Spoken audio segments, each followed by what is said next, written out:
What's going on, guys? MegaGig back with another video. Previously I talked about where is it, the Helltooth set, when it got buffed, and it got buffed again. Actually, it's all the way up. The 6-piece set is all the way up to 1500% or 5100% now, excuse me. And I was talking about the firebats build and how the Arachyr's build didn't get changed. Point of this video is to say that the Arachyr's did get changed now, and I actually briefly touched on it in my new patch update overview. The 6-piece set bonus is now up to 4500%, up from, what was it, like 2100% or something like that, 2400? I think it was 2400, so it's not quite double. So at first glance, when you look at the percentage, you see the 4500% there. You look at the Helltooth set and see the 5100% bonus, and you think, okay, automatically Helltooth is going to be stronger because the multiplier is 600%. Yeah, I guess technically it's going to be hard to say which build is actually the better Helltooth build. A lot of people are quick to jump and say the best firebats build. A lot of people are quick to jump on the Helltooth. I'm not so quick to discard this. It may not be quite as strong, but it's very, very close.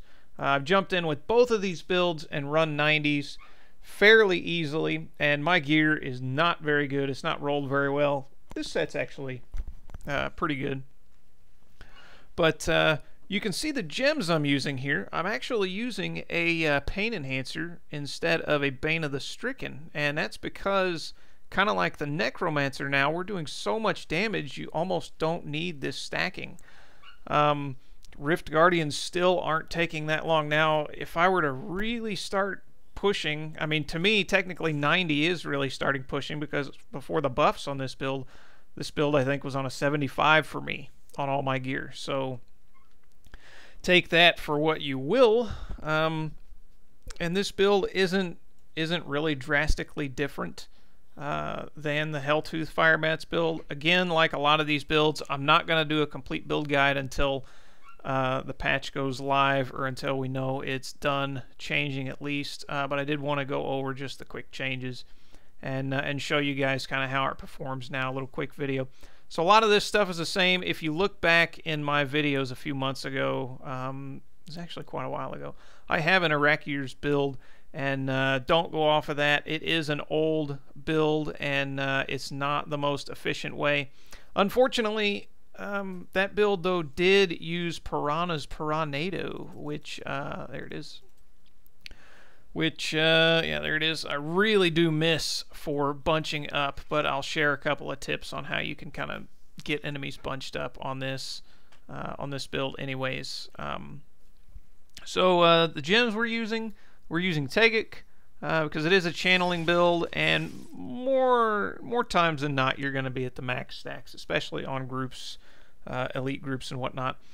We're also using Bane of the Trapped, and we are using a Pain Enhancer because attack speed is supposed to affect your firebats, and a lot of people run Pain Enhancer on this. If I am mistaken, which is very possible, but I looked it up, and everybody's saying it does affect it. So if you guys know that it doesn't, then I read it wrong somewhere else, and that's fine. And then you would absolutely use Bane of the Stricken. But I've been having just as good a time. I've tried both of these gems, and this gem is just slightly faster on the Rift Guardian, but in groups this really does feel faster.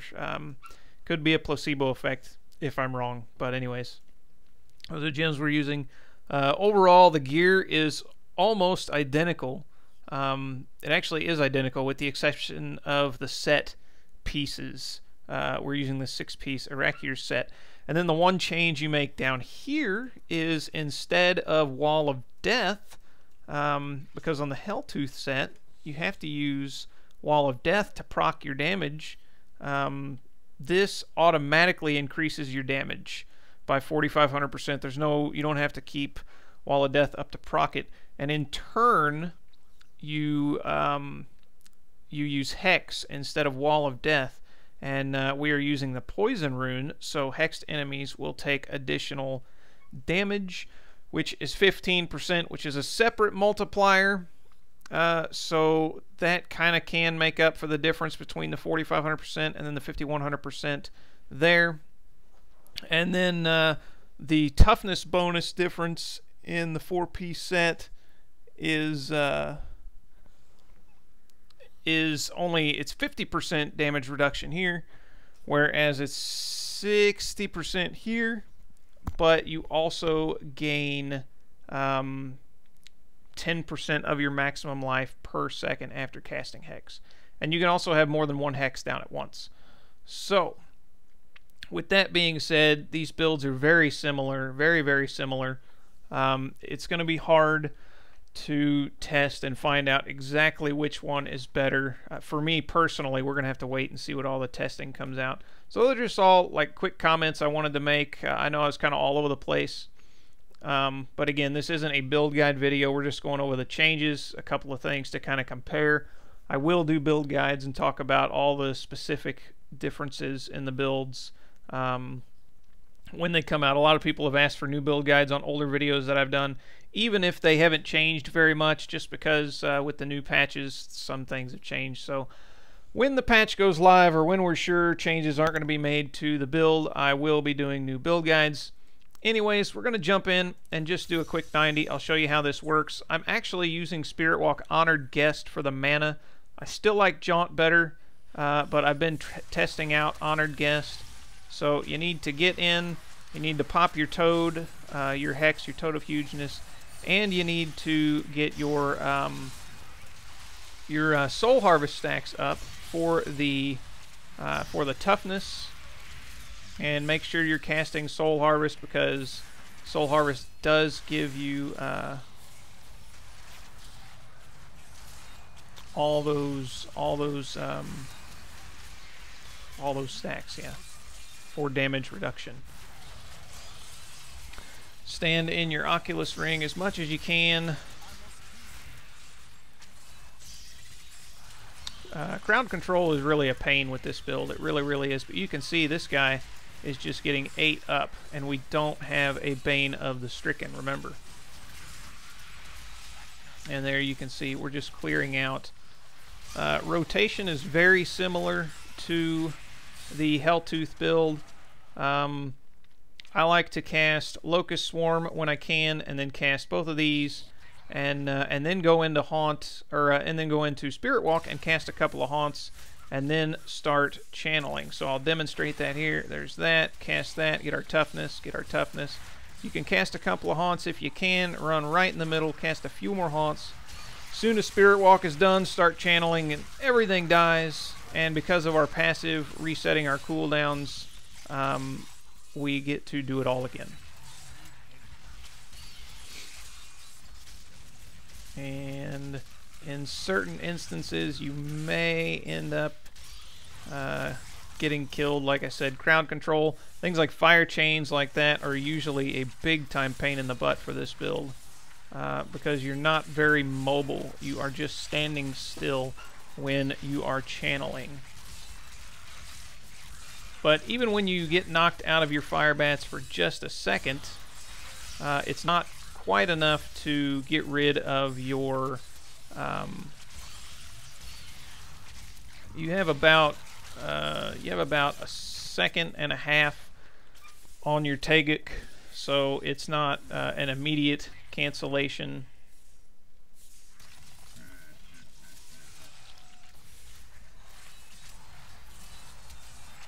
And we're just going to cast all those things. We've got a channeling shrine. So we'll go ahead and cast our Spirit Walk. Come back up here.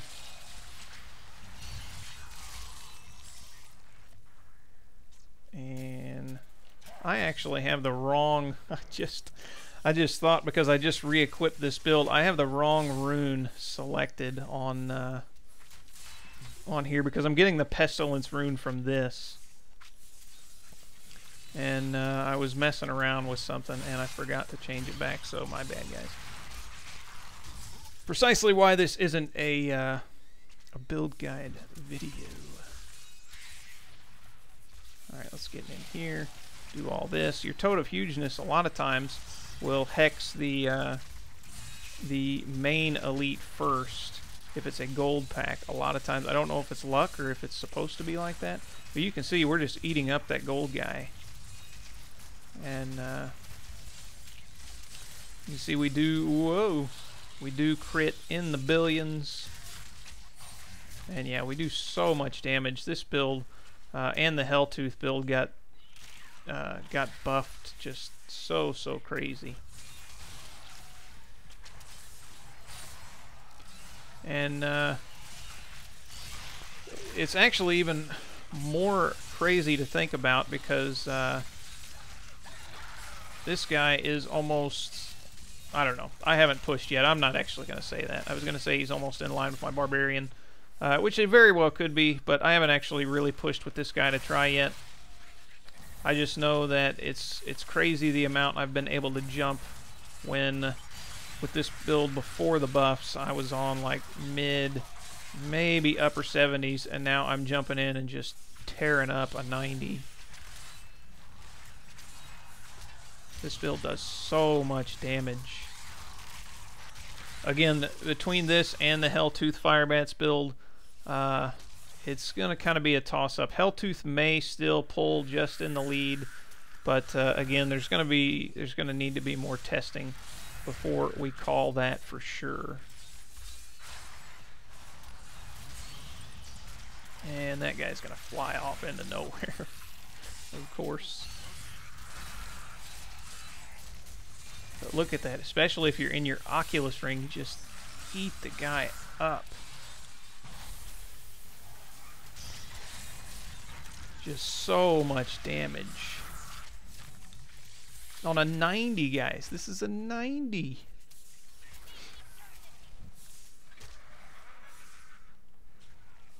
This guy does not have any Caldescens. There are no augments. I actually don't have any augments on any other build besides my barbarian. I haven't really worked on other characters that in depth. So with no Caldescens and not mediocre gear, but not quite optimized gear, and my Paragon level isn't really that high, and to be able to jump in and do a 90 so easily, I mean, it's not like I can't die. I mean, I'm still taking a ton of damage. You can see my toughness there isn't the highest. What in the world? Now, we do have the Endless Walk set, so as we move around, our toughness is higher. Whoa! And we do get the toughness bonus from our stacks of Soul Harvest because of our Lakuma's Ornament. And we get that 50% bonus after casting Hex. Let's go ahead and get in here.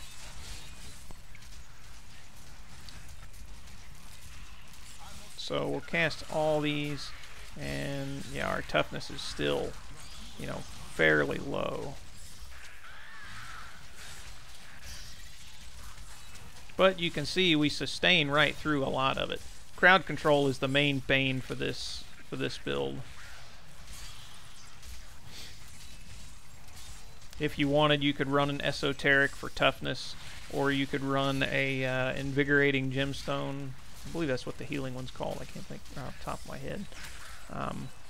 If you wanted to mitigate the crowd control, but for maximum damage, both Pain Enhancer and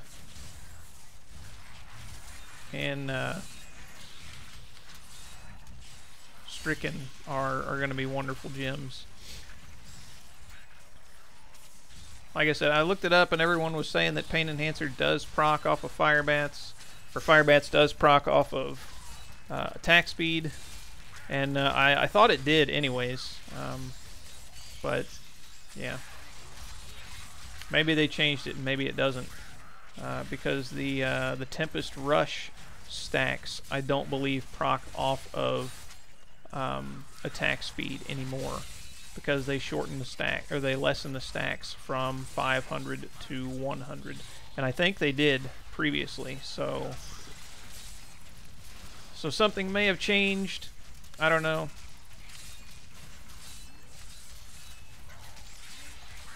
We'll go ahead and just recast everything, get some more haunts out while we've got our shield up, and then we'll just tear up everything. If you start dying, go ahead and cast your Spirit Walk if you can. If not, you're better off really trying to just keep channeling and staying and fighting through, sustaining through all of it, because as soon as you let off, if you're in the middle of a ton of damage, as soon as you let off channeling, you're gonna die. So I mean, each situation is gonna kind of be different. I really hate these casters, man. They give you kind of a false, I mean, there is good density here, but they give you kind of a false feeling of density because of all their fire going around.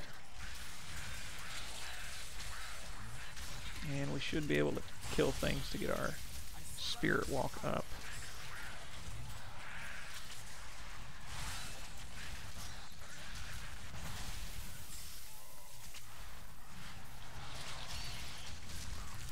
And these darn bats, man, won't stay near me to kill them.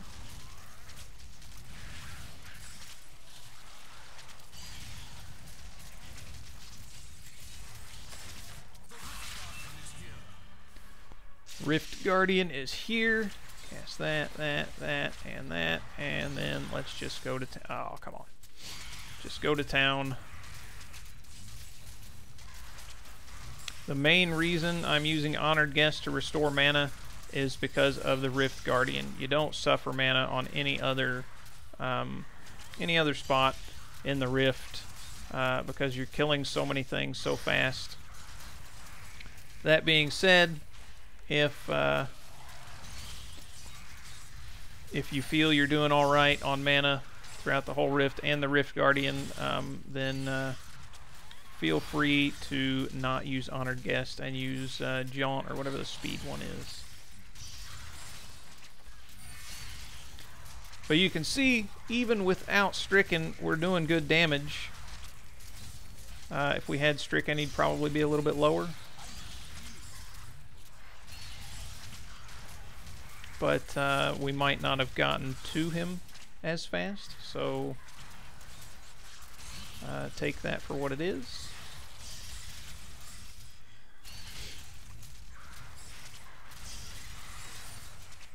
This guy's super annoying because he keeps knocking us out of our firebats and running away from our firebats. We got that fire thing we don't want to stand on. All kinds of stuff.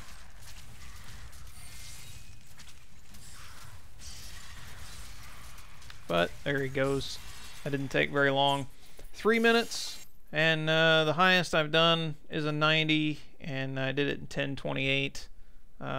So yeah, so the Arachyrs did end up getting buffed, guys.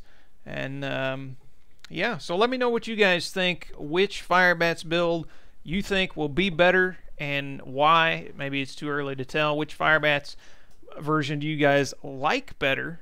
And yeah, let me know what you guys think. If you liked the video, give it a like and a comment, and subscribe, guys, if you want to see more. Thanks, guys, for watching. More good stuff to come. Take care.